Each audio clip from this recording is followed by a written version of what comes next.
नमस्कार मित्रों, आज हम भारतीय न्याय संहिता 2023 को लेकर बातचीत कर रहे हैं।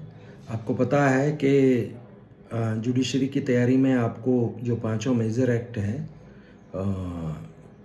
बीएनएस, बीएनएसएस, बीएसए और सीपीसी और कॉन्स्टिट्यूशन ऑफ इंडिया, उनकी विशेष रूप से आपकी तैयारी होनी चाहिए।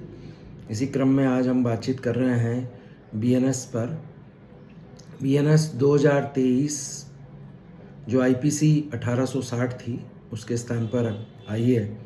चूँकि अब तकरीबन 3 वर्ष गुजर चुके हैं, तो मुझे ऐसा लगता है कि कंपैरिजन अब शने शने कम होता जाएगा। Gradually we are going to you will see in the examination the comparison between the BNS and IPC is going to be decreased, but maybe there is something, a lot of things which can be asked to you. So today we are going to enter in the BNS, और BNS पे हम बातचीत करने वाले हैं। कभी भी जो मेरा व्यक्तिगत रूप से ऐसा मानना है कि किसी भी विषय में एंटर होने से पहले उसका एक स्केलेटन हम बना लें।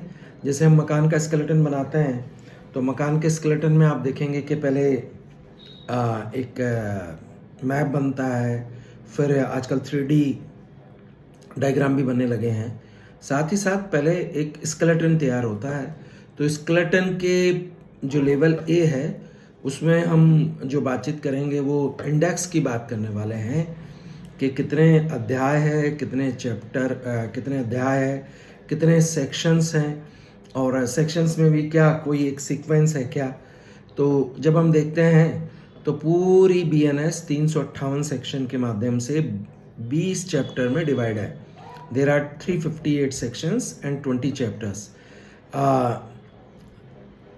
Every chapter have its own part of that one. तो हम पहले से बातचीत करें तो सेक्शन 1 से 3 तक प्रिलिमिनरी है। तो पहले हम बात करने वाले पहले चैप्टर की प्रिलिमिनरी। उसमें क्या है वो आगे बातचीत करेंगे। अभी हमें ज़्यादा एक साथ चीज़ों को नहीं लेना चाहिए, क्योंकि वो रिटेन करने में प्रॉब्लम होती है। दूसरा चैप्टर पनिशमेंट को लेकर है कि पहले 6 तरह के पनिशमेंट थे, क्या अब 7 तरह के पनिशमेंट हो गए हैं क्या। तो पहला प्रिलिमिनरी, दूसरा पनिशमेंट। तीसरा जब हम चैप्टर बात करते हैं तो जनरल एक्सेप्शंस हैं, कोई उम्र को लेकर है, कोई मेंटल स्टेट को लेकर है। तो ये तीसरा चैप्टर है। जो दूसरा चैप्टर था वो 4 से 13, सेक्शन 4 से 13 तक था। तीसरा चैप्टर जो जनरल एक्सेप्शंस है वो 14 से 44 है, 14 to 44 सेक्शन। 3 चैप्टर हो गए। पहले हमने बातचीत की प्रिलिमिनरी की, सेकंड में हमने बातचीत की पनिशमेंट की, तीसरे में जनरल एक्सेप्शंस। अब एक आईपीसी को लेकर बातचीत हो गई, बीएनएस को लेकर बातचीत हो गई। तो बीएनएस में अब आगे बातचीत करेंगे कैसे कोई अपराध तैयार होता है ना। उसमें क्या अबेटमेंट होना चाहिए, क्या क्रिमिनल कॉन्स्पायरेसी होनी चाहिए, और कोई अटेम्प्ट भी होना चाहिए क्या। तो जब हम इस बात को देखेंगे तो हमें समझ में आता है कि चैप्टर 4 इसकी बात करता है, अबेटमेंट, क्रिमिनल कॉन्स्पायरेसी और अटेम्प्ट। ये सेक्शन 45 to 62 है, 45 से 62 तक है। अब जब इतनी बातचीत हो गई, बेसिकली हम बीएनएस के बेस को बना चुके हैं, तो अब ये किस किस से संबंधित हो सकता है।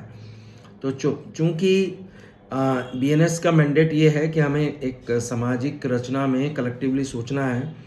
तो जो चैप्टर नंबर 5 है वो फीमेल और चिल्ड्रन को लेकर है, महिलाओं और बच्चों को लेकर है, जिसमें हमने सेक्शन 63 से 99 तक बात की है। जब चैप्टर की बात हो गई विमेन और फीमेल और विमेन एंड चाइल्ड की बात हो गई, तो अब हम ह्यूमन बॉडी की बात करेंगे। Chapter 6 100 to 146। तो पहले विमेन आ गई, चाइल्ड आ गया, अब ह्यूमन बॉडी आ गई, कंप्लीट मेन और बाकी सब चीज़ें शामिल है। Offence against the state, chapter number 7, राज का काज। तो इसमें जब हम बातचीत करेंगे तो सेक्शन 147 to 158 है। इसमें राज्य के विरुद्ध कोई अपराध होते हैं तो उसको लेकर बातचीत है। जब राज्य आ गया तो राज्य को चलाने के लिए सेना की जरूरत होगी। तो चैप्टर नंबर 8 है ना, so many times I am telling that one के रहिए बिल्कुल ठाठ के साथ, क्योंकि आपके पास सेना है। सेना में भी आर्मी, नेवी और एयरफोर्स की बातचीत की गई है।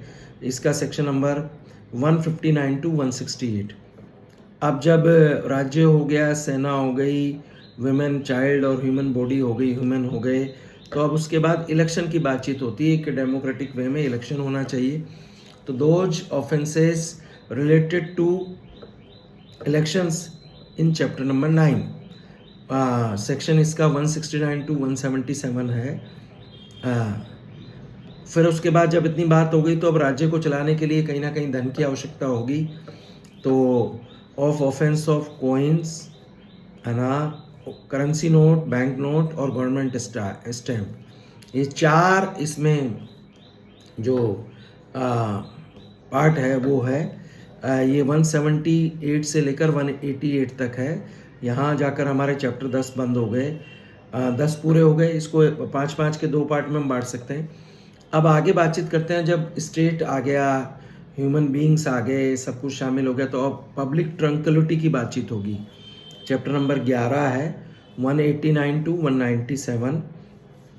अब ये बात हो गई तो chapter number 12, during the public maintaining the public tranquillity any offence can be done by the public servant. लोक सेवक द्वारा कोई भी अपराध किया जा सकता है। जैसे आज ही छपी है, आज ही समाचार पत्रों में एक समाचार है कि एक पिता और पुत्र की 9 पुलिसकर्मियों द्वारा जेल में ड्यूरिंग द कस्टडी उनकी मौत हो गई। तो ऑनरेबल कोर्ट ने कहा रेयरेस्ट ऑफ द रेयरेस्ट मामला है ये, क्योंकि ऐसा होना बड़ा मुश्किल है कि पिता पुत्र दोनों को एक दिया मार दिया जाए। तो चैप्टर नंबर 12 है 198 टू 205। चैप्टर नंबर 12 में हम बातचीत कर रहे हैं कि लोक सेवक या पब्लिक सर्वेंट द्वारा ऑफेंस बाई और रिलेटिंग टू पब्लिक सर्वेंट। जब ये बातचीत हो गई तो पब्लिक सर्वेंट कभी कभी पब्लिक ट्रैंक्विलिटी को बनाए रखने के लिए अपना कुछ एक्शन भी लेगा। तो of contempt of the lawful authority of public servant, chapter number 13 206 to 226, 206 से 226 तक। ऐसे ही during the public tranquillity, during the performance of duty by the लोक सेवक और public servant, there are various stakeholders, they can put different things. तो of false evidence and offense against the public justice, जब public tranquillity की हम chapter number 11 में बातचीत कर रहे हैं तो चैप्टर नंबर 14 में हम बात कर रहे हैं पब्लिक जस्टिस की। तो 227 से लेकर 269 तक ये चैप्टर नंबर 14 है। जब ये बातचीत होगी तो चैप्टर नंबर 15 आता है जो बात करता है offence relating to the public health, safety, convenience, decency and morals. इसको लेकर बातचीत है कि कैसे आप जब पूरा स्टेट अपने आप में ठीक से चलने लग जाएगा। तो 270 टू 297 ये चैप्टर नंबर 15। अब 16 में जब बात आते हैं कि राज्य स्थापित हो गया, उसमें जनमानस आ गया है, तो अब वहाँ रिलीजन की बातचीत होगी। कहते हैं भी शरीर, मन, बुद्धि और आत्मा कि जब आदमी धर्म की तरफ जाता है तो chapter number 16 is related to religion. और 298 टू 302 ये चैप्टर आपका रिलीजन संबंधित है। अब जब आएगी तो संपन्नता की बात होगी तो प्रॉपर्टी आएगी। तो चैप्टर नंबर 17 प्रॉपर्टी, 17 खतरा हम कहते भी हैं, 303 टू 334, 303 से 334 तक। जब प्रॉपर्टी होगी तो उसके कुछ डॉक्यूमेंट्स भी होंगे। तो डॉक्यूमेंट्स और property marks, chapter number 18 offence related to documents and property marks, 335 to 350। जब इतना हो जाएगा, संपन्न हो जाएगा समाज, तो कहीं ना कहीं धमकी किसी को दी जाएगी, किसी का अपमान किया जाएगा, एनोइंस किया जाएगा और डिफेमेशन किया जाएगा। तो ऐसे करके 351 टू 357 हमारा चैप्टर नंबर 19 हो गया। और 20 जो है रिपील एंड सेविंग, कहते हैं भी है कि रिपील वाला जो पार्ट है उसको बड़े ध्यान से पढ़ा जाना चाहिए। तो ये हमारा सेक्शन 358 हो गया। तो हम देख सकते हैं कि BNS 2023 जो है वो 20 चैप्टर में डिवाइड है, 358 सेक्शंस है। उनका एक सीक्वेंस भी आप सेट कर सकते हैं। शुरू में देखते हैं, पहले 4 पार्ट है जो बेसिक्स बातचीत करता है। फिर 5th में बातचीत होती है कि वुमेन और चाइल्ड की। फिर 6th में बातचीत होती है ह्यूमन बीइंग की, यानी offence against the human body है ना, offence against the human body की बातचीत हो गई है। फिर उसके बाद में हम देखेंगे तो स्टेट आ गया, आर्मी आ गई, फिर इलेक्शन आ गया, फिर करेंसी नोट्स की बात आ गई, फिर पब्लिक ट्रैंक्विलिटी की बात आ गई, फिर पब्लिक सर्वेंट द्वारा कोई ऑफेंस किया जाता तो वो आ गया। फिर उसके बाद आगे बातचीत करते हैं तो कंटेम्प्ट ऑफ एनी ऑर्डर और any lawful authority of public servant, इसको लेकर आगे चलते हैं। तो चैप्टर नंबर जो 14 है वो आपकी पब्लिक जस्टिस की बात करता है, फॉल्स एविडेंस की बात करता है। चैप्टर 15 जब आपके यहाँ सब कुछ स्थापित हो जाएगा तो पब्लिक हेल्थ आ जाएगी, सेफ्टी आ जाएगी, कन्वीनियंस आ जाएगा और डिसेंसी एंड मॉरल्स आ जाएगा। अब जब इतनी सारी बातचीत हो गई तो उसके बाद आपके यहाँ प्रॉपर्टीज़ आ गए जो 15 से 20 तो लेकर है। तो हम जो इंडेक्स है उसको अलग अलग तरीके से तैयार करेंगे, उसे समझने की कोशिश करेंगे और इंडेक्स में अंदर की तरफ जाएंगे। मेरा व्यक्तिगत रूप से या मेरे पिछले 30 वर्षों के अध्यापन से मुझे जो बात समझ में आई कि आपको इंडेक्स कॉन्फिडेंस देता है, आपको उस विषय में प्रवेश करने की एक अथॉरिटी देता है। तो जितनी जल्दी आप लेवल ए पर इंडेक्स को पढ़ लेंगे उतना ठीक रहेगा। लेवल बी में हम बातचीत करेंगे कि हर चैप्टर के कितने पार्ट हैं, क्या क्या हैं, कैसे हैं। इसी कामना के साथ आपका दिन शुभ हो। कल हम फिर मिलेंगे कि कैसे हम हर चैप्टर के अंदर की तरफ जाएं, उसके कीवर्ड उठाएं और कीवर्ड के साथ कैसे काम कर सकते हैं।